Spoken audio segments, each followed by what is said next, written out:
Well, overnight, 3 establishment candidates winning the primaries in their closely watched state races. Senators John McCain and Marco Rubio and Congresswoman Debbie Wasserman Schultz now gearing up for a very fierce re-election.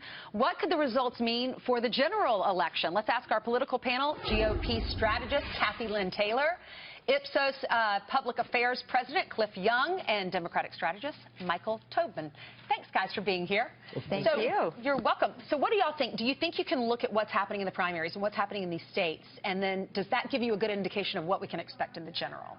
Well, you know, it's interesting. Polling data right now is kind of like Play-Doh. Everybody's molding it to fit the narrative they want to tell. True. And it's been really hard to really decipher the polls and match them up with what's happened throughout this entire election campaign. But what is interesting about last night is it was the night of the incumbent.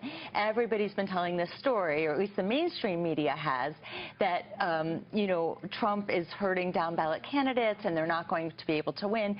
But Republicans had a good night and incumbents had a good night. And the Trump-like candidates didn't necessarily prevail, but strong incumbents did. So it's very, very interesting. If you want to draw a story from that, the story that Americans may be telling us is that they want change, they may want a disruptor, but they also may want to surround him by some strong, solid candidates. Do they really want change, though? So I don't know. Do they want change, Cliff? Look at the people who won. John McCain, Marco Rubio, Patrick Murphy, Debbie Wasserman Schultz. These are names that we've heard for years. Yeah, and I completely agree with what's being said here. Incumbency is king.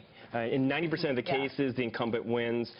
I was not surprised at all by the results. The only thing that's really new is that now we know who's going to be in the general election, right? What we really need to look at when assessing the House, the down-ballot races, the House and the Senate, is really the relative performance of the presidential candidates, because that's much more telling about what will happen in November than what happened yesterday. Yeah, what are your thoughts, Michael? I think the House race with Debbie Wasserman Schultz we could put to the side as an outlier, because she's been in office long enough to have gerrymandered her district so that she has certain blocks and certain houses and certain neighborhoods and not others. So putting that to the side, she certainly is, despite the controversy involving the DNC putting its thumb on the scale for Hillary during the primaries. But Florida was especially interesting because they're saying in a presidential matchup, talking about national issues and a national campaign, we picked Trump, Republican primary voters. But when it comes to representing our state's interests, we want our guy who we voted for previously. And maybe, contrary to my colleagues, there's some buyer's remorse for Republican voters for Trump, and they're saying maybe we need to hedge and put in the guy we didn't choose in the primary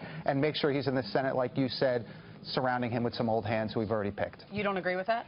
Well, I just don't think we know yet. I mean, every day we're seeing Trump tighten in the polls a little bit more, so it's hard to say there's buyer's remorse at this point. I do think people are trying to hedge their bets a little bit. If we may want some disruption, but we also want to make sure our interests are represented. It's going to be very interesting to see, and certainly as we look forward to states like Missouri, who has this bellwether effect, has been known for always choosing a presidential candidate. Right now, they have a gubernatorial candidate who is a real disruptor outlier like Trump that they picked on the Republican side over 3 or 4 other candidates. So it's very interesting as we start to look ahead to the other states what's going to happen. All right, great. Thank you so much, guys, Thank for being with us. Kathy and Cliff and Michael, we appreciate it. Thank you so much. Thank you.